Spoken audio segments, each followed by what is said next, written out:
오토캐스트 정영철 기자 왜 무엇인가 이렇게 아쉬울까? 이전까지 소위 국민 첫 차라 불리는 차들을 보면 항상 드는 생각이다.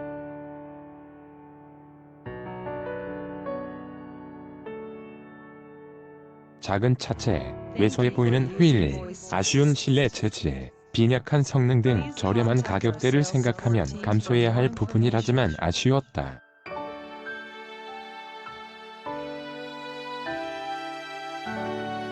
저 차를 구매하는 일반적인 소비층의 나이는 주로 20대에서 30대에 집중되어 있다. 유행에 민감하고 개성을 중시하며 좋고 나쁜 것을 꼼꼼히 비교하고 동시에 합리적인 부분까지 놓치기 싫어한다.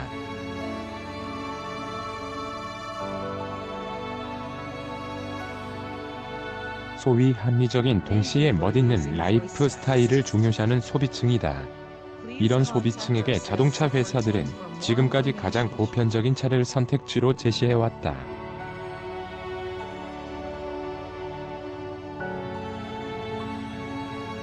하지만 최근 자동차 회사들은 이런 젊은 층을 겨냥한 모델들을 계속해서 선보이고 있다.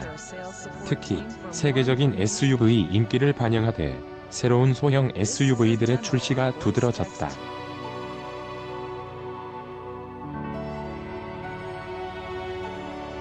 르노 삼성에선 XM3라는 비장의 카드를 뽑아들고 이 시장에 등장했고, 전통의 베스트셀러 현대의 신형 아반떼까지 등장하며 이제는 세단과 SUV가 경쟁하게 될 것을 예고했다.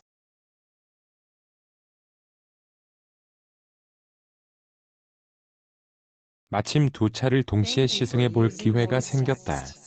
샵 외관 디자인 차 버서스 차 갤러리 이동 르노 삼성 XM3와 현대 아반떼 모두 젊은 층의 취향을 저격하는 독특한 디자인이 특징이다.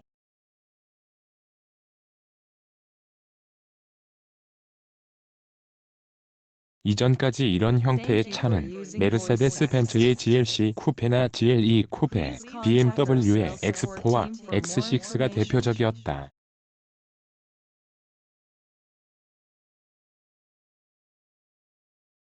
하지만 XM3는 그것과는 또 조금 다르다.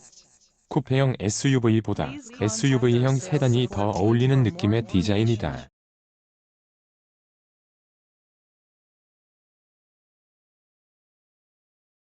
예전 볼보 S60cc와 더 가까운 느낌이다. 아반떼는 전형적인 세단이다. 아반떼도 패스트백 형태의 유려한 루프라인을 가지고 있어 일반적인 세박스 형태의 세단에선 탈피한 모습이다.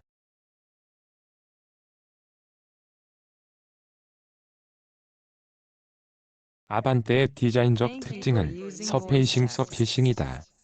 현대에서 말하길 보석 세공에서 영감을 받은 형태다.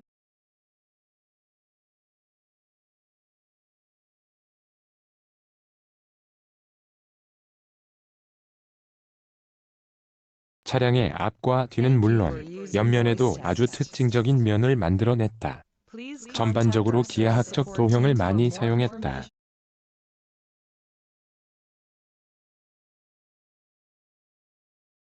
디자인은 소비자의 선호도가 제일 많이 갈리는 부분 중 하나다. XM3가 조금 더 둥글둥글한 이미지라면 아반떼는 뾰족뾰족한 이미지다.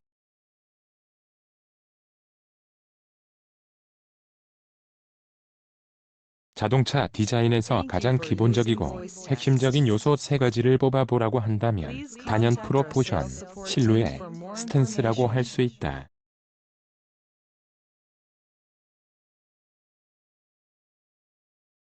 프로포션은 XM3가 더욱 안정적인 모습이다. 휠 베이스는 2720mm로 동일한 반면 XM3의 짧은 앞뒤 오버행이 차량 전체의 비율을 탄탄하게 만든다.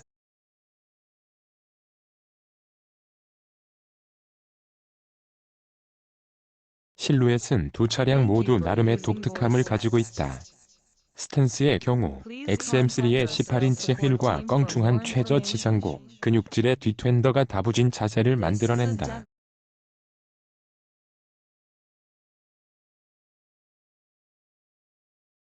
아반떼는 17인치 휠이 빈약해 보이는 스탠스를 만들어냄과 동시에 전형적인 앞바퀴 굴림 세단의 한계를 잘 보여주는 스탠스를 만든다.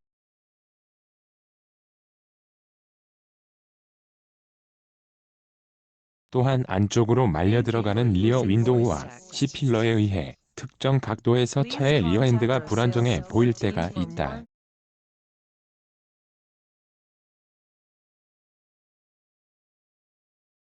반면 조금 더 부분적인 요소를 뜯어보면 신형 아반떼가 아주 흥미로운 요소를 곳곳에 가지고 있다.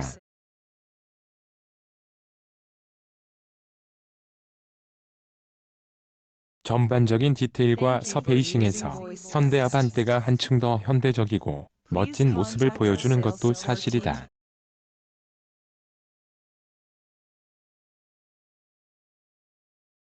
파격적인 디자인이라는 말에 현혹돼선 안 된다. 샵 성능 시승한 차량은 XM3 TCE260 모델로 최고 출력 152마력, 최대 토크 26kg,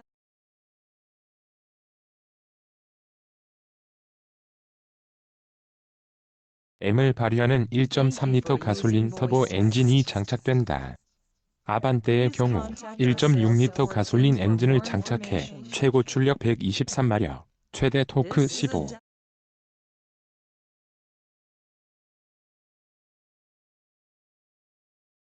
7kg, M을 발휘한다. 수치상의 차이는 운전을 해보면 드러난다. 두 모델 모두 강력한 펀치를 느끼기엔 부족한 힘이지만 약 30마력의 차이는 분명히 존재한다.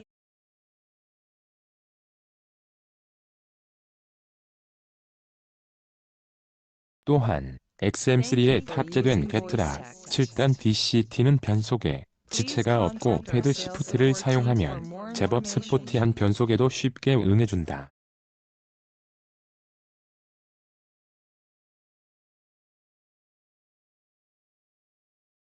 하지만 정차 후 차량을 출발할 땐 살짝의 울컥임을 동반하고 오토홀드 기능을 사용한 후 출발할 땐 브레이크가 풀리는 시점이 느려 울컥임이 부각된다.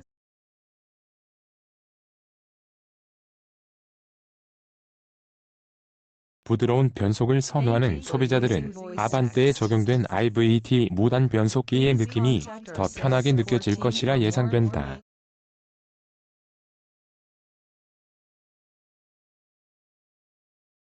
첫 차를 고민하고 있는 20대 30대 소비자들에게 XM3를 강력하게 추천한다.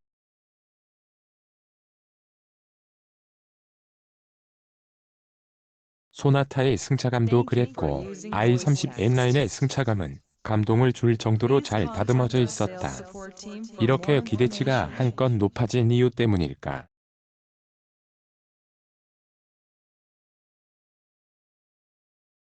신형 아반떼를 타고 주행을 시작하자 아래쪽에서 전달되는 텅텅거림이 엉덩이로 전달됐다.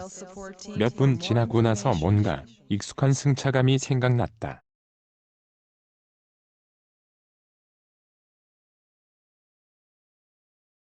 택시를 타면 항상 느껴지는 그 특유의 느낌, 그것과 비슷하다. 큰 요철을 지나갈 때 특히나 심했다.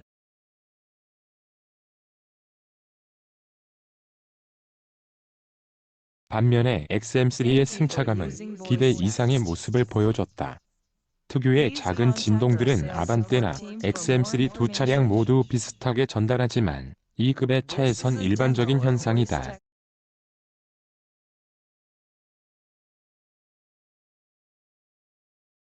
하지만 XM3는 과속 방지턱 같은 큰 요철을 넘어가는 실력이 수준급이다. 일상적인 주행에서 아반떼보다 한 급 위의 안락한 승차감을 보여준다.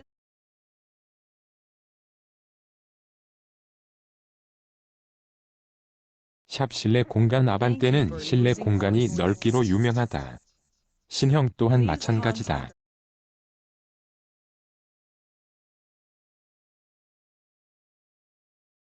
이전 모델보다도 넓어졌다. 특히 뒷좌석 무릎 공간은 광활하다. 헤드룸과 발밑 공간이 좁긴 하지만 넓은 레그룸을 이용해 몸을 살짝 들어보면 편한 자세를 만들 수 있다.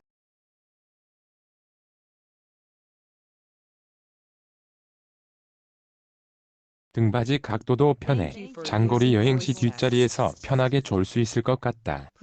반면 XM3의 뒷자리 공간의 장점은 바로 여유로운 발밑 공간이다.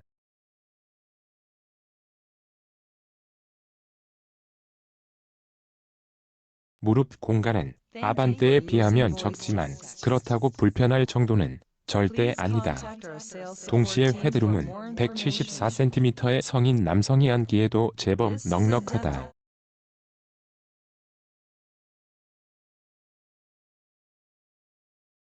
전반적으로 뒷좌석은 두 차 모두 편하게 거주할 수 있는 공간을 충분히 확보해놨다. 일렬 공간에서의 차이는 디자인의 차이로 귀결된다.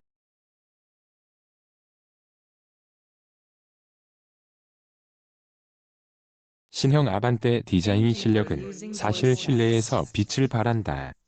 현대적이면서도 스포티한 공간을 완성하고 계기판과 인포테인먼트 스크린을 하나로 잇는 최신 스타일을 적용해 스타일리쉬하다.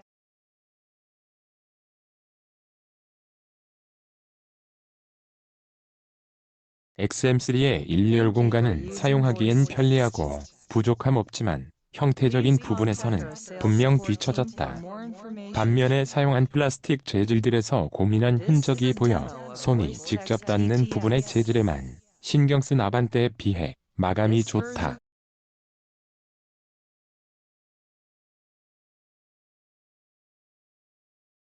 샵 총평 이전까지의 자동차 시장에서는 직접적인 경쟁을 펼치지 않았던 카테고리의 두 차량이 이제는 정면으로 경쟁을 해야 하는 시대가 왔다.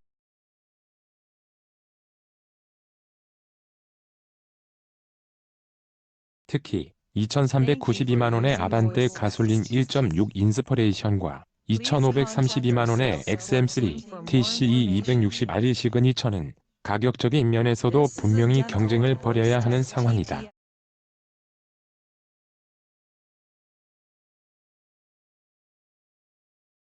눈을 쉴 새 없이 바쁘게 만드는 아반떼 디자인과 보다 안정적인 XM3의 디자인 사이에서 소비자들은 선호하는 디자인이 분명히 갈릴 것으로 보인다.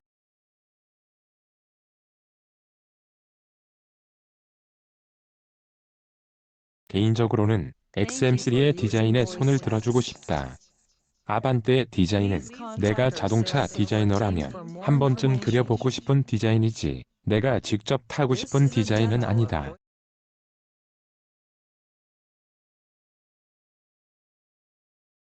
여기에 훌륭한 승차감, 뛰어난 실내 품질 등 직접 경험을 하고 나니 마음은 완전 르노 삼성의 이 독특한 차로 기울었다.